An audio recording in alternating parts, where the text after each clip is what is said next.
Well, hello there, humans, cities, earthlings, whoever you are, wherever you are, whatever you're doing, and if you're lucky enough to be doing it too, I'm Bushcon Blitz. And gee, I'm really happy to be doing it with you, to you, and upon you today in... Oh, God, I just saw the title screen.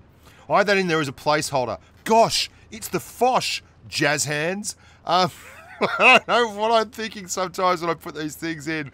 Let's leave that there. Gosh, it's the Foch. Gosh, it's the Foch. This is the Tier 9 French TD. My favourite TD in the whole French line. And by a wide bloody margin. Wasn't that impressed with the line, to be honest. Thought it was kind of mediocre. But this is a nice tankerson. This thing is quite similar, in fact, in appearance. And it looks diabolically, eerily, exactly the same. It's like getting the can and getting a different product out of the can than the Tier 10, the AMX 50 Foch 155, open bracket, close bracket. And I'm going to talk to you about how how I like to drive it, how it goes both in terms of a sneaky, snipey McSniperson and a let's get up close and personal, angry Frenchman throwing baguettes at everyone and belting the crap out of them with a 120mm weapon. Now, it's a funny old tank because it's only got the one gun. Which is pretty rare. Hey, you get to the Foch, you get one gun. You get the 120mm ACSA46, but golly gee willikers, it's a lovely gun. Now, I prefer to drive this tank than I do the Foch 155. The only thing that I'd really like it to have, that the Foch 155 has, is the extra 300 hit points. Apart from that, you can keep your 155 and I'll stick with this. Why? Well, we're going to get to that. Let's start with the armor. Now, no tank review would be complete without having a look at the armor. This is the Tier 9 facing the Conqueror, the Brit Conqueror. It's got 257mm of pen, and all over the front there, you'll see when we switch to the Tier 10, well, it's the same tank. Same tank. Tier 9, Tier 10. Oh, the roof's stronger. The roof's stronger on the Foch 155. Got a stronger roof. Hope that was worth grinding for.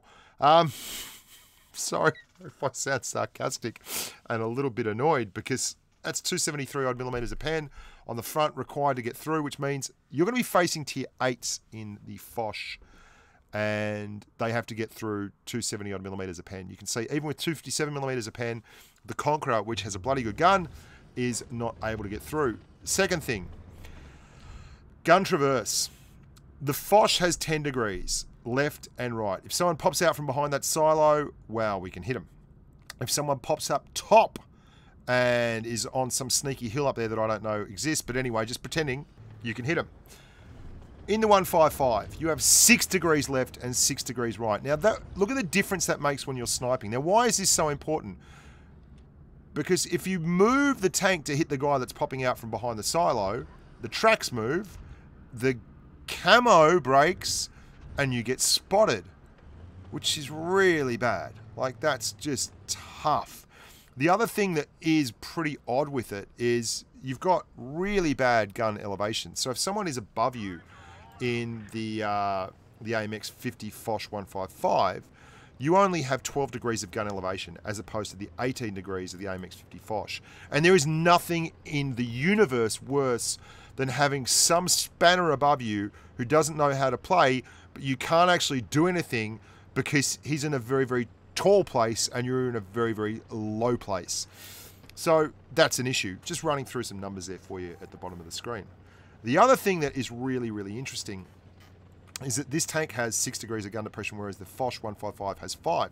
So that's enough of comparing it to its big brother. Let's have a look at this tank, and this is what I was talking about with the armor. And I like to play this as quite an assault weapon. I generally will push. There's occasions when I won't, and you're going to see that. But for the most part, I will push. Oh, I forgot to mention the other really, really good thing. The DPM on this tank is sweet. 3,475 DPM on the AMX 50 Foch. 2,849 on the Tier 10, which runs the 640 Alpha gun. That's a big difference, and I prefer this, but let it be known that that's not always the case. Like, DPM doesn't always tell the story. but it's certainly a big difference on a non-turreted TD, and that's the key for me. If you're doing a T30 and that's got like 2,800 DPM or 2,700 DPM, that's not a problem because it's such an easy peaker boom tank. It's not that easy with the non-turreted TD. And this is the other point. You get to play against inferior opposition in the same chassis that you're playing with at tier 10. You can see here I'm ducking out, hitting, bumping, pumping, and I'm getting a lot of bounces because there's only 2 tier 9s in there. There's an E75 and that VK. That never happened to me in the VK. Like just straight up grey, bouncy, bouncy. I didn't notice that T95 there at the end either. Did you see? Luckily, we bounced him. But then we went from doing a whole lot of good bounces to getting greedy, pushing out, and that was just bad play, and getting hammered. But then we turn around, bang, really hurt him there into the drive wheel of the Lurva. As always, how many times do we have to tell humans, punch things in drive wheels. They really, really don't like it, and it really, really works well. And then we get to be very, very aggressive. Now, it has a 50 kilometre an hour top speed, which is great. It's slightly less mobile than its big brother, but for all that, fairly mobile. It can get out there, it can move and groove and shake its funky thing. You'd rather be driving the tier 10 for that mobility, like, be honest. But in terms of peers, well, you're plenty mobile enough to get around and do the business. Now, that DPM is very handy when you're in tight spots like this, where you don't have a lot of hit points left and you've got to do a lot of damage very, very quickly, because it allows you to make good hit point trades.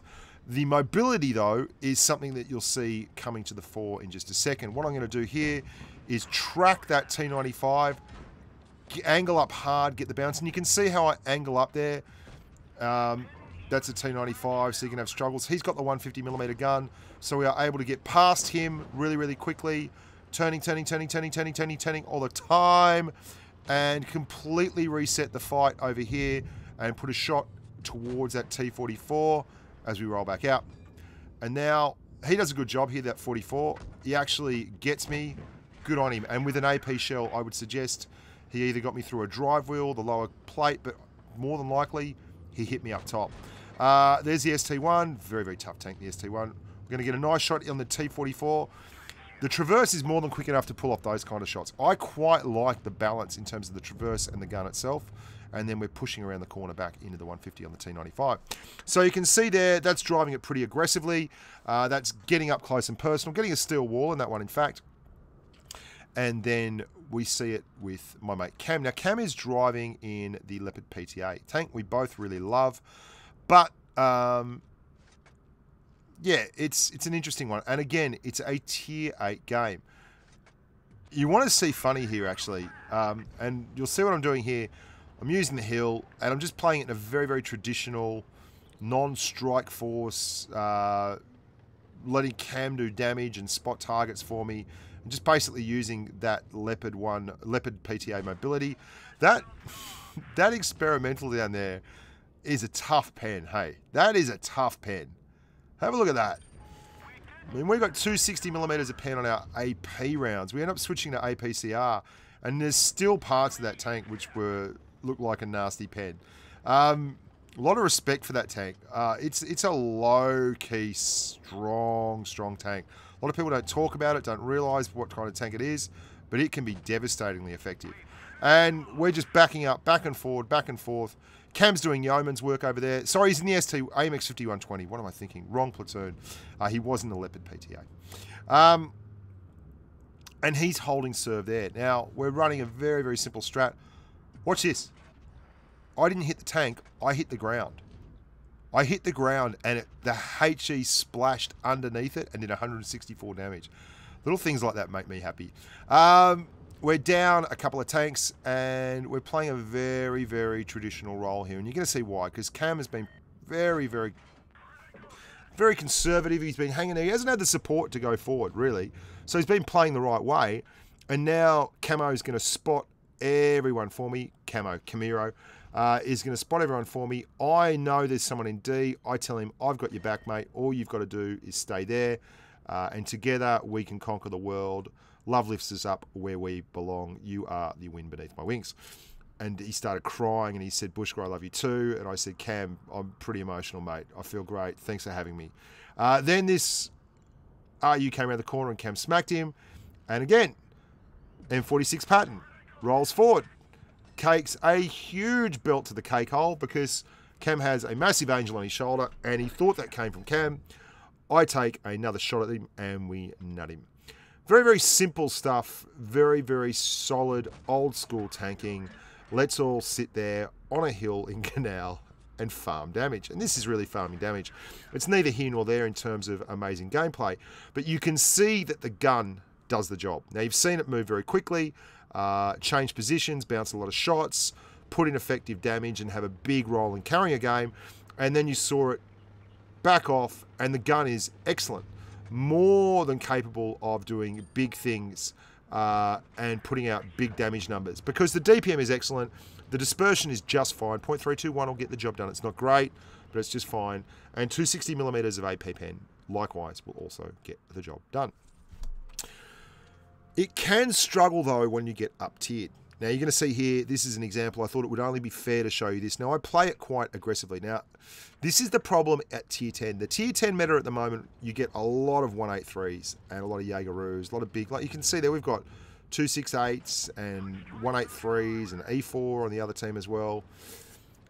And at Tier 10, things get tough. You can angle like that. You can see I'm angling and trying to bounce shots, and that's all well and good, but it's not reliable. And your side armor is so thin. I over-angled slightly on one of those and aided on the side armor, and that's bad news because your side armor, like you'll get HE'd in the side by big guns for full HE rolls. You do not want to have that side armor visible to anyone. And it's bad news when medium circle of death you, and if they get on your side, you're screwed because you're quite tall, and that's a struggle. And you can see here, our 183 is sitting literally in the corner of the map doing nothing to nobody. Our IS-8 has gone and is in cap and is capping. Our IS-7 is stuck on his own at the top. There's no support. There's not much we can do. Tier 10 game. I am the front line. I try and impersonate a front line well-armoured TD because I know if we don't make some kind of inroads here, it's going to be horrible. But it all goes to hell in a handbasket and we end up looking like a packet of poop tickets, and I don't want to show you the whole game. It's terrible. That's the game. That's Blitz, and you don't win them all. Now, that is an issue for the tank. You're not that strong that you can carry Tier 10 easily because despite your DPM, you will get burned at the front. Some tanks in Tier 10 have strong penetration numbers, particularly like the TDs and particularly mediums running the calibrated shells with the recent heat buff. Those heat meds are getting back to pre-nerf numbers like 330mm a pen or 329 I think I was at on the 321 maybe on the T62A now. PTAs are saying they've all got really good strong heat pen now, so it's quite interesting with those changes, just how much tougher Tier 10 is for this tank. But it's no tougher than normal. Like you can still do well. And this is a good game because this shows you two very, very different parts of the tank's abilities. One of them is the sniper position and just playing a generally solid game, and the other one is brawling. Something else, you'll note a lot of the really good bounces I'm getting are behind soft cover. That's because it's very, very hard to aim at weak spots when you've got tanks in silhouette. It's just impossible to pick a weak spot based on your view. You can pick it based on your knowledge where you think the weak spot's going to be, but not everyone knows that. And especially with the newer lines of tanks like the Foshes and the anything that's got an AMX in it and the Batchats and all those kind of things. Or the Batchat's not such a big deal. And you can see there's an IS-8 moving up on my right. I'm very cognizant of the fact that he's moving up on the right, so I'm covering that, pulling back, just generally squizzing and mizzing around. There you go, we made up another word. English language, you're the winner. T49, gone, ta-ta, thank you. Coming out sideways in front of a whole bunch of tanks is not the way forward. But for all that, the guys on the red team are doing quite a good job. I like this style of play. They're being very, very aggressive. They've pushed the hill, and they feel pretty bloody confident at the moment. They've isolated our two heavies. There is an ST1 over there and a Carnarvon who are well away from the hill area. Cam's in trouble. I did say coming in that this might be an issue for us. I said, Cam, you know we're basically driving the same tank. Well, I've got a little bit more armor and a little less DPM, and you're just, you know, a very, very fast Russian. And he said, yeah, that could be problems.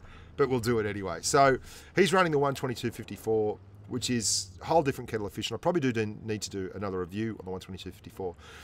So we're now in strife because our two tanks are all the way over in the corner, can't help us at all. And there's 5 on 4. We're going to squeeze that number right back down to 4 on 4. Unfortunately, we lose Camiro to the T54E1. The T54 is pushing around, and you're going to see some lovely work here from the little AMX 50 Foch. I'm trying to keep a bit of a balance here between distance away from the hill so that I can cover both sides and still get back to the hill and plant my butt against it if they try and get around me. Now, don't waste a shot there. I balk out and get the 54 back. And what I'm doing here is an old tactic that you might have seen if you ever watched my How to TD video, where you move the reticle to where you want the gun to be, and then you kind of just get the feel of where a tank is, and the reticle gets there. And the Foch is great for that. It really is. I don't know why, but it just is. You see, I was able to use the hill there pretty effectively. Now, this is where it can struggle. Look at the 54. He is getting around, but he tried to get his shots off on the front end of the tank, and he should have waited until he got all the way to the flank of the tank and got to put big, nasty numbers in straight into the side armor. Now, he's got to bounce 1, and if he bounces 1, I know I'm a very, very good chance of getting through here. Bounces 2, because, you know, big armor profile, tough tank to pen, strong tank, good tank, very, very love you tank. Good game from the T54. There we go. 4,231. Steel Wall, Valiant, all those kind of things. Yeah, I like it. I like it a lot, which is a surprise, really, compared to its big brother, the 155, which I don't really care for at all. Until next time, guys. Thanks so much for watching. Thanks for being part of the channel experience. Thanks for sticking around and supporting me. I really do appreciate it. There's been some changes, I'm going to say it one more time, to YouTube. So my advertising has got cut pretty severely last month. As a consequences, I'm killing English today. Like, you would not know that I'm a native Australian speaker.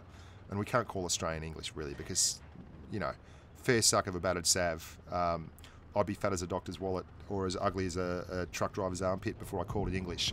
And you need to understand that that means the guys on Patreon are getting to see these videos 4 or 5 days early. So if you're on the fence about joining Patreon, that might be the thing that kicks you over. You get to pick and choose your videos from 4 or 5 days ahead by joining up. Basically, I'm uploading them, putting them in for review on YouTube so that the advertising revenue is confirmed, because they're basically starting all advertising at 0 at the moment. It starts unconfirmed. And then from there, I'm able to upload it to Patreon. People can see it, and Bob's your mother's brother. Look, love you all. Don't miss the streams. Hope you enjoyed the EU stream that I did this morning. That was our first EU stream, and I think that's going to be a continued and continual thing. Until next time, boys and girls, I'm Bushcon Blitz. You're pretty awesome. Thanks. Thanks to my life. Look after yourselves and stay safe on the battlefield.